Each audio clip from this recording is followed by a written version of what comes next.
hati, sebentar lagi hujan ini berhenti. Amin.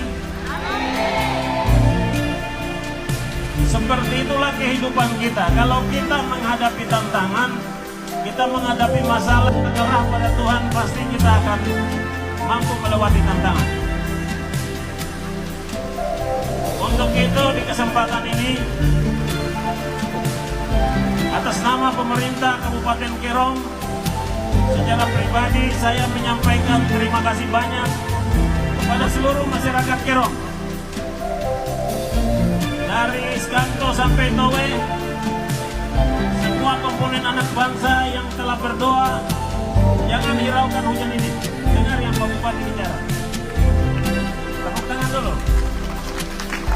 Hujan sebentar lagi berhenti, jangan hiraukan hujan ini. Juga konon katanya Kerom ini bupati tidak bisa 2 periode. Itu menurut masyarakat tertentu, kelompok tertentu. Kerom tidak bisa bupati 2 periode. Buktinya bisa.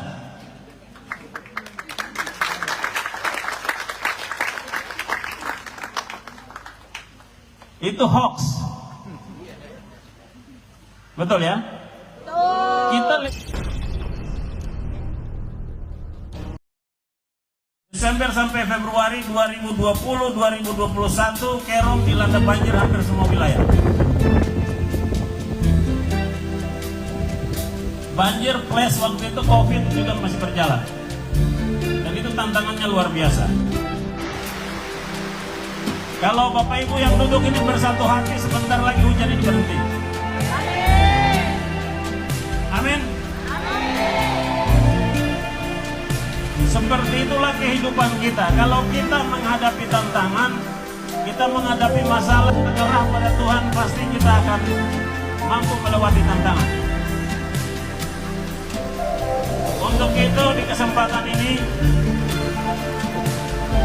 atas nama pemerintah Kabupaten Kerom, secara pribadi saya menyampaikan terima kasih banyak kepada seluruh masyarakat Kerom. Dari Iskanto sampai Towe, semua komponen anak bangsa yang telah berdoa, jangan hiraukan hujan ini. Dengar yang Pak Bupati bicara. Tepuk tangan dulu. Hujan sebentar lagi berhenti, jangan hiraukan hujan ini. Bapak Ibu sekalian,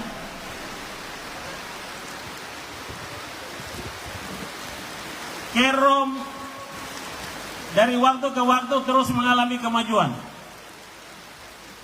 Dan harusnya menurut saya, harusnya bisa lebih cepat maju, harusnya.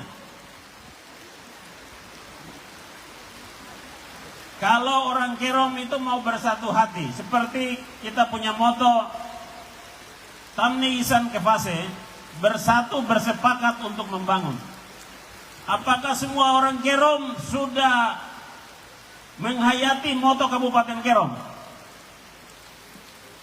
Bersatu bersepakat untuk membangun. Kita masih bergulat, masih bergumul untuk bagaimana bersatu.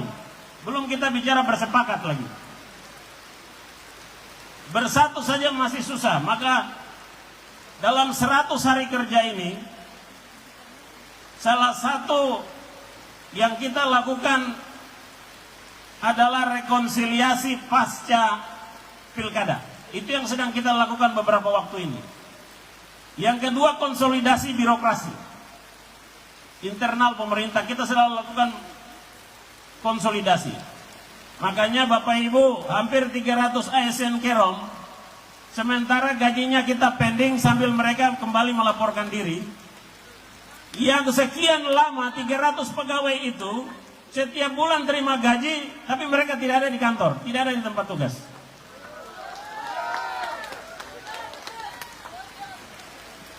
Kita sedang melakukan perbaikan-perbaikan. Siapa yang mau melakukan perbaikan untuk bupati sendiri tidak mungkin. Bupati bicara, tapi kalau di bawah tidak ikut, semua tidak akan jalan. Kerom ini bertahun-tahun dininabobokan. Kita dininabobokan dengan hal-hal yang sebenarnya harus kita tahu, harus kita berubah.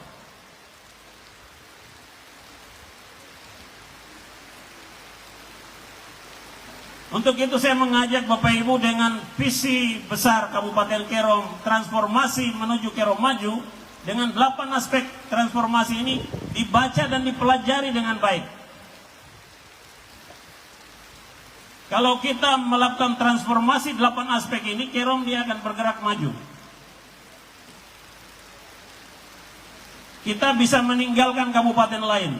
Tadi saya dapat laporan dari Pak Sekda, laporan singkat, saya baru kirim beliau ke Sorong, mengikuti kegiatan di seluruh tanah Papua, bisa sambut Kepala BPK Perwakilan Tanah Papua di 4 provinsi. Laporan sementara untuk tahun 2024, pemeriksaan LKPD, Kerom nomor 1 di Provinsi Papua yang sudah progresnya hampir 78%. Di atas kabupaten lain. Itu berkat kerjasama dukungan kita semua. Utamanya kinerja aparatur sipil negara. TNI Polri yang ada di wilayah ini. Yang menjadi tugas sebagai aparatur negara. Bapak Ibu sekalian, kembali tentang bencana banjir, tentang persoalan-persoalan sosial budaya yang ada di Kerom. Saya memulai pemerintahan saya itu dengan penancapan salib di 4 penjuru Matangin.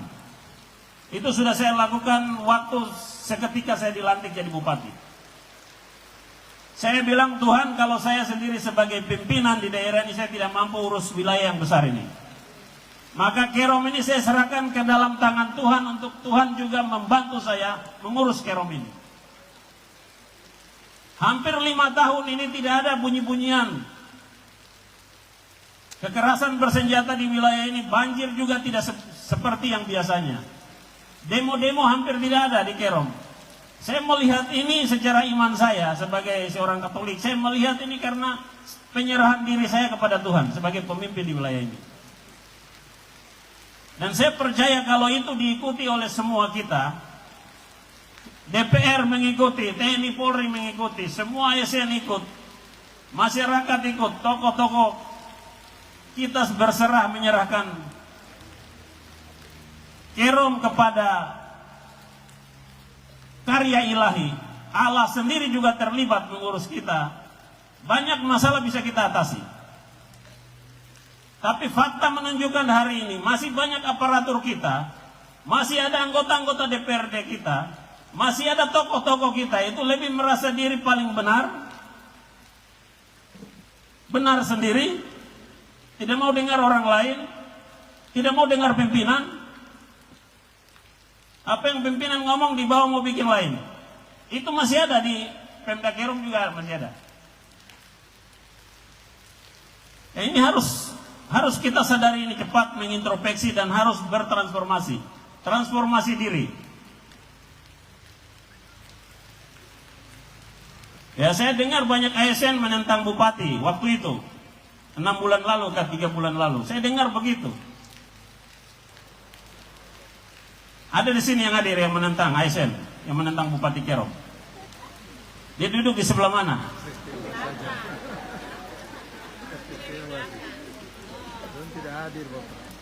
Kita harus belajar. Saya juga pernah ASN. Saya belajar tunduk pada pimpinan.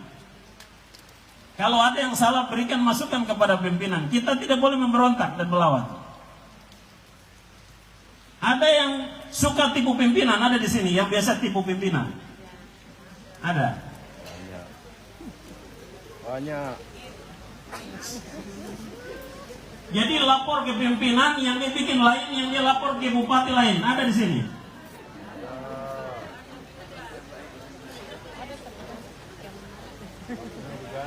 Ini Kerom tidak bisa maju kalau kita sudah kerja seperti ini.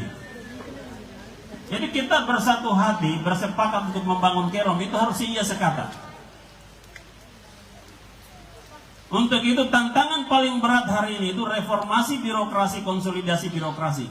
Kunci utama membenahi birokrasi Kerom ini yang sedang saya lakukan.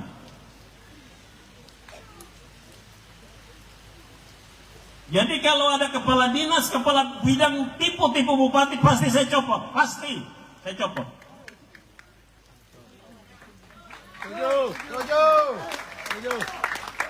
Kepala distrik masih mabuk, kepala kampung masih mabuk, pasti saya copot.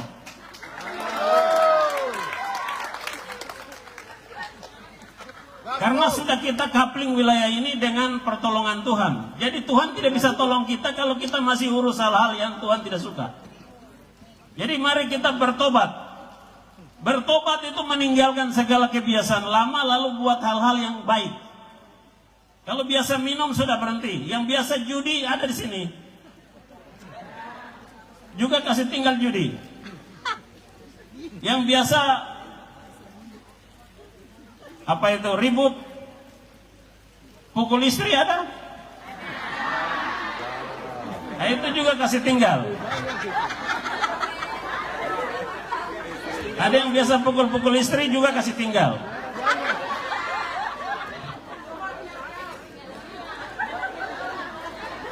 Ada yang judi online? Judi online juga kasih tinggal. Judi sampung ayam ada? Juga kasih tinggal. Saya tahu di tempat ini siapa yang jual miras di Arso 2, di Arso 1 tidak masuk kerajaan surga. Betul. Bapak Ibu sekalian, juga konon katanya Kerom ini bupati tidak bisa 2 periode. Itu menurut masyarakat tertentu, kelompok tertentu, Kerom tidak bisa bupati 2 periode. Buktinya bisa.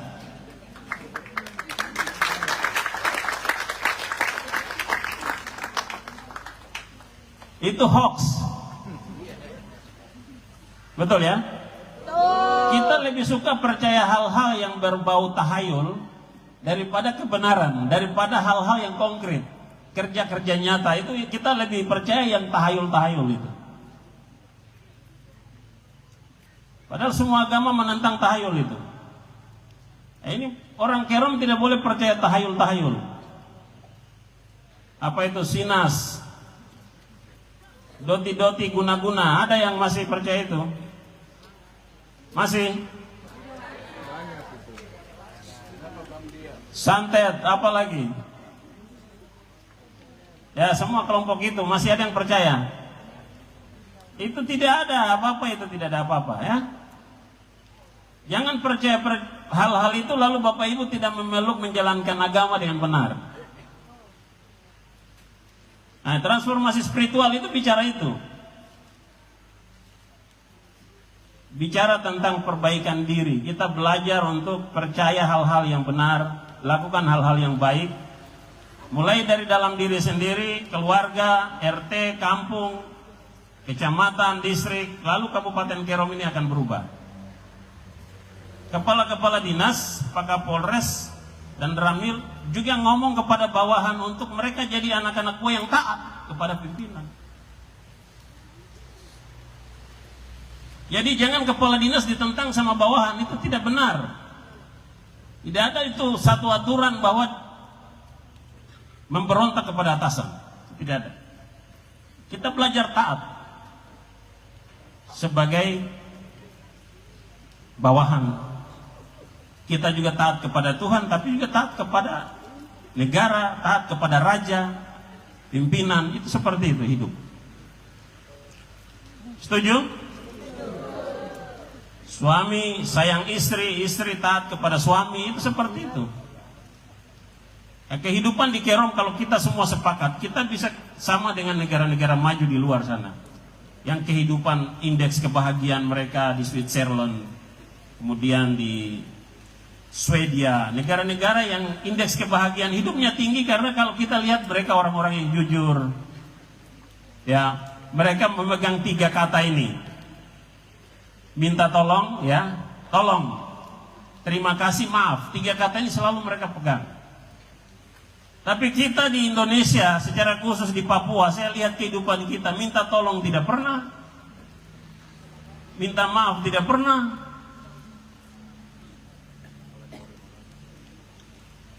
Bilang terima kasih tidak pernah. Jadi kalau hal-hal kecil ini saja, Saya pikir transformasi spiritual dari hal kecil ini.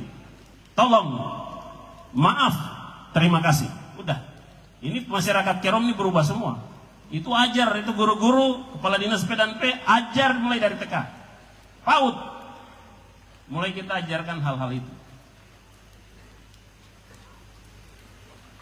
Baru Kerom ini akan berubah. Bapak Ibu sekalian, tugas hamba-hamba Tuhan berat, tugas pemerintah berat, tugas Polri berat, tugas DPR berat, tugas semua lembaga di sini berat, pimpinan-pimpinan bank juga saya tadi belum menyapa. Tugas semua pihak ini berat, tapi kalau kita tadi dengan tema Kerom, HUT Kerom ke-22 ini, hidupkan gotong royong. Itu barang yang berat ini akan jadi ringan.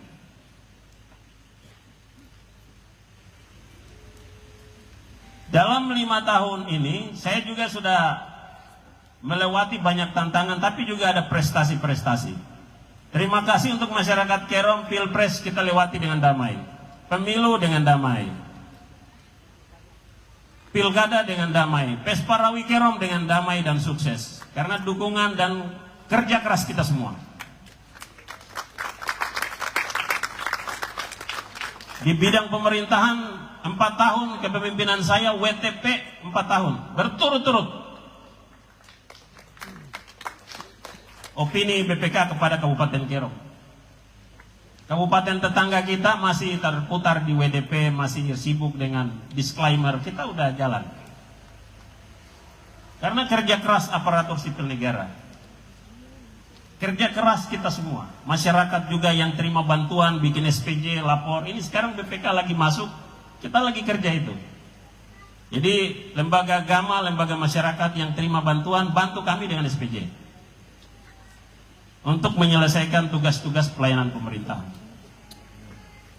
Bapak Ibu sekalian, kita sudah melewati tantangan COVID, tantangan pilkada, pemilu, Pesparawi, semua berlangsung di waktu yang sangat mepet.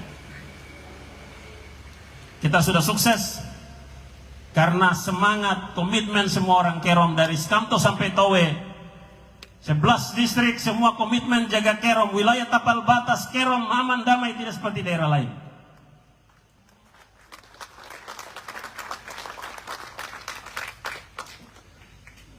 Kita juga berbeda agama, tapi Pesparawi bisa sukses. Banyak agama di sini, tapi juga dukungan dari Muslim, dari Hindu, dari semua. Ini tanda yang penting. Ini satu tanda baik untuk Kerom itu bisa maju. Nah, sekarang di periode ke depan apa yang kita mau buat? Ya, kita buat yang baik, kita lanjutkan, yang belum baik kita perbaiki. Misalnya yang baik apa? Kita sudah angkat 1000 pegawai. Anak-anak Kerom saya angkat semua orang Kerom, tidak ada dari luar, 1-2 dari luar. Sudah jadi pegawai semua. Besok tanggal 29 saya serahkan SKPNS. 29 besok.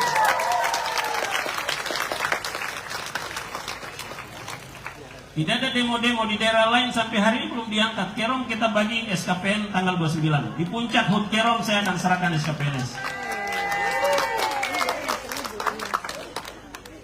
Online. Nah, kita angkat juga sekarang 850. Dari 4.000 yang tes, akan gugur sekitar 2.000 lebih, 1.000 lebih, 3.000 lebih, dan akan lolos 850. Minggu ini sudah online, sudah muncul administrasi siapa-siapa yang lulus. Komitmen saya tetap anak Kerom.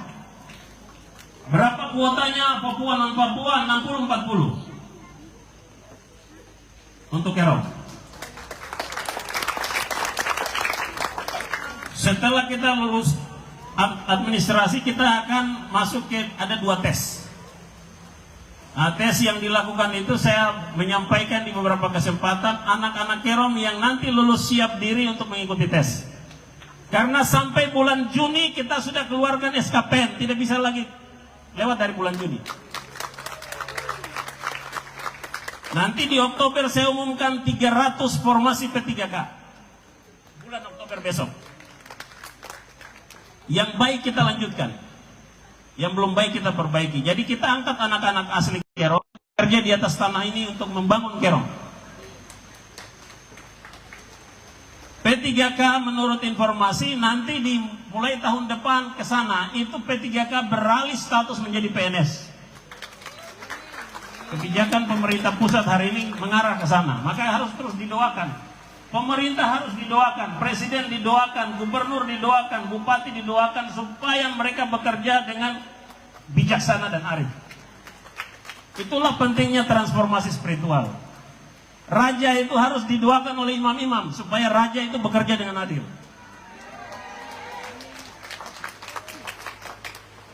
Nah, inilah kita duduk di sini, kita memuji Tuhan, memuliakan nama Tuhan dalam KKR ini. Nanti teman-teman muslim silakan bikin tablik. Ya, silakan teman-teman Hindu bikin kegiatan apa yang memuji Tuhan dengan cara masing-masing agama supaya Tuhan itu dimuliakan di tanah Kerong. Bapak Ibu sekalian, selain pengangkatan PNS ada beberapa hal yang nanti kita kerjakan ke depan. Kita juga akan bawa investasi ke Kerong untuk membuka lapangan pekerjaan. Sudah kita jajaki, akan ada investasi besar masuk ke Kerong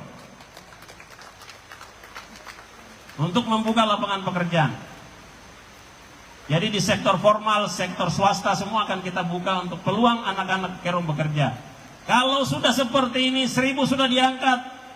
Lembaga-lembaga agama hampir sepanjang tahun kita bantu. Masjid, gereja, pura semua kita bantu. Kalau orang Kerong tidak bersyukur, kebangetan.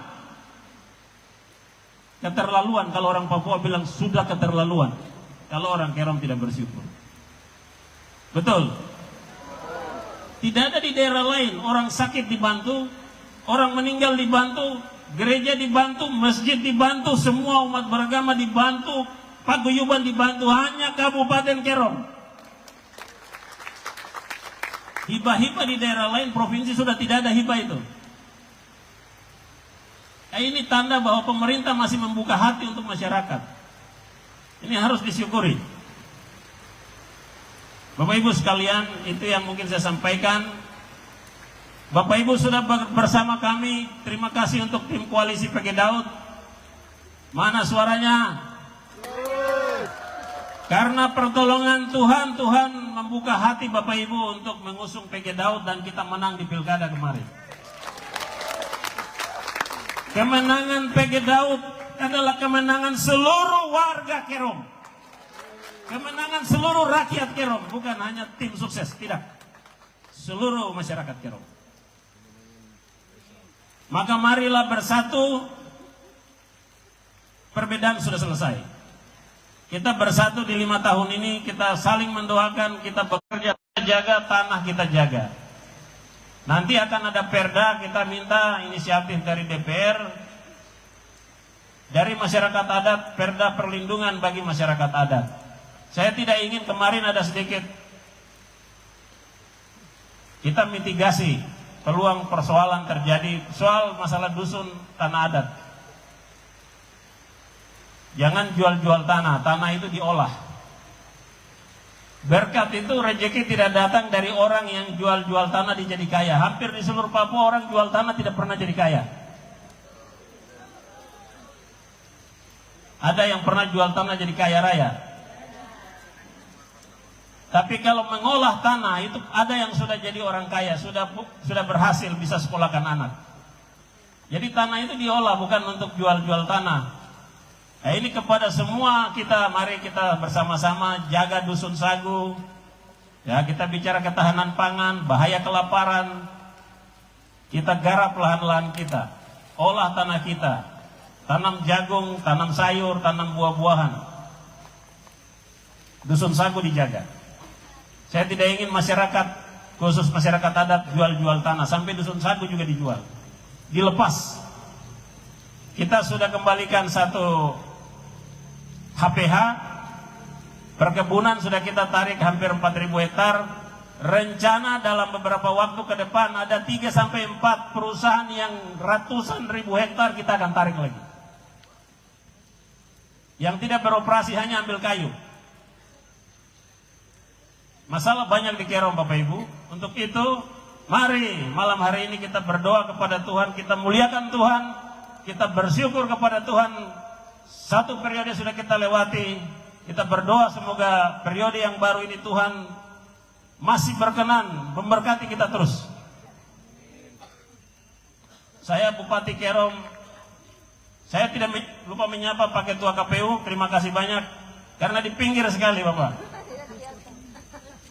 Terima kasih Ketua KPU sudah bekerja keras dengan agenda-agenda pilkada yang berat, bisa melewati ini dengan baik. Ketua Bawaslu mungkin hadir juga, terima kasih banyak. Jadi saya berharap KKR ini tidak di sini, tapi nanti kita pindah di distrik lain. Mungkin di Waris Arso Timur juga ada KKR semacam ini, atau juga ibadah-ibadah untuk terus sebagai gerakan transformasi spiritual di Kabupaten Kerom. Bapak Ibu, tanggal 29 nanti mohon kehadiran karena nanti puncak acara HUT Kerom. Semua akan hadir di sana dan kita akan ada doa lintas agama dan kita akan merayakan secara bersama-sama. Nanti ada beberapa kejutan-kejutan di sana.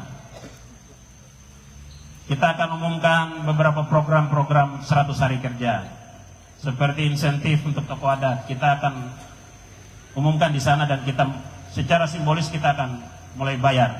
Juga insentif untuk tokoh agama kita akan bayar di tanggal 29. Seluruh Kerom kita akan kasih dari sumber dari dana otsus, kita akan kasih kepada gereja hamba Tuhan dan tokoh-tokoh adat yang ada di wilayah Kerom. Ini bagian dari perhatian kita kepada tokoh-tokoh gereja, tokoh-tokoh agama yang melayani tempat ini. Juga pengumuman kepada beasiswa bagi anak-anak Kerom kita akan sampaikan di tanggal 29. Kita juga akan menyerahkan fasilitas sarana transportasi bagi semua puskesmas tanggal 29. Untuk mantri, untuk suster kita akan serahkan. Mendukung pelayanan kesehatan, untuk guru-guru sedang kita bagi. Jadi di Kerom ini sebenarnya sudah jauh dalam hal perhatian pemerintah. Hanya tugas dinas-dinas terkait mengawasi nakes yang jarang di tempat tugas, kepala sekolah yang tidak pernah ada di tempat tugas itu diawasi dengan baik. Saya pikir itu Bapak Ibu, pesan saya kepada semua masyarakat Kerom untuk melakukan hal-hal yang positif, berpikir yang positif, melakukan hal-hal yang positif dalam hidup sehari-hari. Kalau ada datang usul niat hasutan yang tidak baik, jangan ikut. Di saat ekonomi lagi sulit, keluarkan uang aset Bapak Ibu untuk investasi yang baik. Jangan sampai ada hasutan, ada investasi ini cepat kaya, judi online, pinjaman online, ini bisa menyusahkan, membuat keluarga-keluarga jatuh miskin. Demikian yang bisa sampaikan. Saya percaya kalau kita meninggikan Tuhan dan merendahkan diri, kita akan ditinggikan. Amin. Tapi biasanya kita lupa diri sampai kita mau kita yang diangkat lebih tinggi dari Tuhan. Nah, ini penyakit yang berbahaya. Untuk itu malam hari ini coba kita sama-sama merendahkan diri. Dalam ibadah sebentar, pesan saya, kita merendahkan diri coba. Lalu Tuhan kita angkat agak di atas kita. Disitulah nanti berkat itu akan turun. Buktinya hujan sudah berhenti. Demikian yang bisa sampaikan. Perayaan HUT Kerom tahun ini lebih sederhana karena ada efisiensi. Saya lupa efisiensi seluruh Indonesia. Kita Kerom kena 105 miliar rupiah.